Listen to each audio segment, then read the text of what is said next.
And in fact, look at like this, but then I'll just really get tough because y'all are still drinking out from last night, and that's all right. Next question. Here we go. Next question. I got a question. Oh boy. Oh, I know. So, I mean, I'm a big resource description and access guy, and as you look at the challenges with Meta and the Open Graph protocol that Facebook has implemented, do advertisers now need to kind of step up their search and social game? I mean, do you have to have advertisers understanding how to work with metadata? The answer is yes, except metadata is becoming less and less important. Metadata is still critically important as a signal for Google, and as long as Google is still the lion's share of search and ad revenue and a way to connect with consumers, then metadata is important. Ultimately, metadata is just another signal. It's something, rather than Google or another algorithm having to try to figure out what your website's all about, what products we have, you can put the metadata on there to basically tell them, hey, this is a page about red high heels, and this is what they cost, and this is how many are available.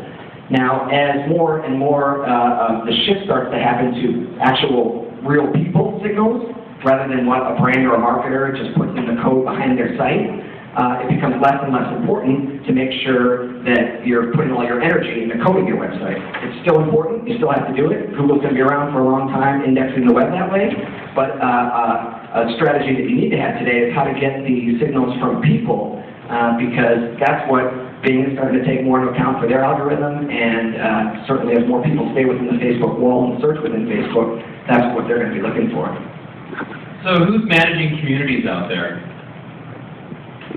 Talking to folks online, commenting, posting content. So recommendations for our kind of social leaders, if you will, in terms of helping them translate the search data into meaningful conversation content that they can publish inside of a community platform.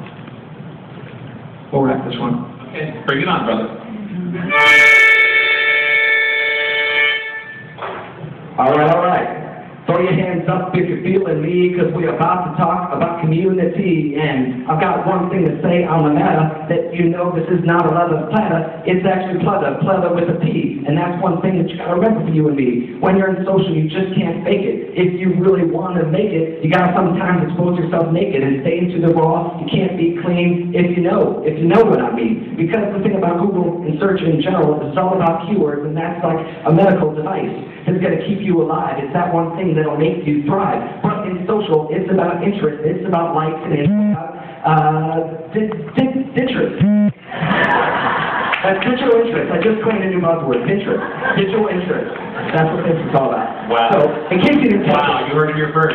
It's search is keyword, social is interest, and it's intent versus expressed interest. And so there is a dynamic there that you gotta keep in mind. Right, that's what I said in that rap, right? Y'all got that? Cool.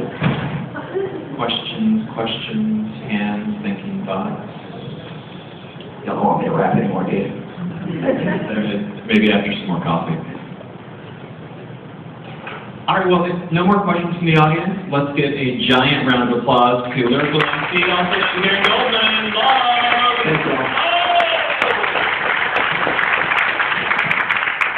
We're going to get into paid social here at the top of the hour, so we've got a few minutes to refresh the caffeine.